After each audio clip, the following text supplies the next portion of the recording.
Golden thought. Take time to do what makes you soul happy. ನಾವು ದಿನಾಲೂ ದುಡ್ಡು ಮಾಡೋಕ್ಕೆ ನೌಕರಿ, ಜಾಬು, ಬಿಸ್ನೆಸ್ಸು ಎಲ್ಲ ಮಾಡ್ತಿರ್ತೀವಿ. ಬಟ್ ಮನಸ್ಸಿನ ಖುಷಿಗಾಗೂ ಕೆಲವು ಕೆಲಸಗಳನ್ನು ಮಾಡಬೇಕು. ಎಲ್ಲದರಾಗೂ ಲಾಭ ಹುಡುಕಬಾರ್ದು. ನಮ್ಮ ಜೀವನ ನಡೆಯೋಕ್ಕೆ, ಉಪಜೀವನಕ್ಕೆ ಒಂದು ಬಿಸ್ನೆಸ್ಸೋ, ಒಂದು ಉದ್ಯೋಗವೋ ಒಂದು ಮಾಡ್ಬೇಕು ನಾವು.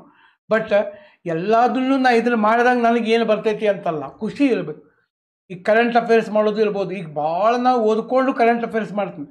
ಸುಮ್ಮನೆ ಒಂದು ವಿಡಿಯೋ ಮಾಡಿದ್ರು ನಮ್ಮ ಬ್ಯಾಚ್ ನಡೀತಾವೆ. ಬಟ್ ಹೇಳ್ಬೇಕನ್ನುವಂಥ ಒಂದು ಖುಷಿ. ಎಲ್ಲರಿಗೂ ಲಾಭ ನೋಡಬಾರ್ದು. ಹೇಳ್ಬೇಕಾದಾಗ ಮನಸ್ಫೂರ್ತಿಯಾಗಿ ಜ್ಞಾನವನ್ನು ಕೊಡಬೇಕು. ಪಾಯಿಂಟ್ ಅರ್ಥ ಆಗ್ತದೆ? ನಾವು ಮಾಡೋ ಕೆಲಸ ನಮಗೆ ಖುಷಿ ಅನಿಸೋ ಕೆಲಸನೂ ನಾವು ಮಾಡಬೇಕು.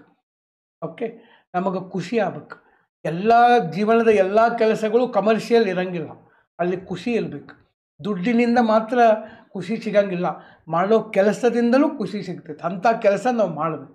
ಯಾರಿಗೋ ಸಂಗೀತದಲ್ಲಿ ಖುಷಿ ಇರ್ತೈತಿ, ಟೀಚಿಂಗಲ್ಲಿ ಖುಷಿ ಇರ್ತೈತಿ, ಡಾನ್ಸಿಂಗಲ್ಲಿ ಖುಷಿ ಇರ್ತೈತಿ, ಪೇಂಟಿಂಗಲ್ಲಿ ಖುಷಿ ಇರ್ತೈತಿ, ಸ್ಪೋರ್ಟ್ಸಲ್ಲಿ ಖುಷಿ ಇರ್ತೈತಿ. ನಮಗೆ ಖುಷಿ ಕೊಡುವಂಥ ವಿಚಾರಗಳನ್ನು ಅಟ್ಲೀಸ್ಟ್ ಸ್ವಲ್ಪ ಟೈಮ್ ತೊಗೊಂಡು ಅವನ್ನ ನಾವು ಮಾಡಬೇಕು. ಮನಸ್ಸು ಖುಷಿಯಾಗಿದ್ದರೆ ಇಡೀ ಬಾಡಿ ಖುಷಿಯಾಗಿರ್ತದೆ. ನನ್ನ ಪಾಯಿಂಟ್ಸು ಅರ್ಥ ಆಯ್ತು ಅಂತ ನಾನು ಭಾವಿಸ್ತೀನಿ.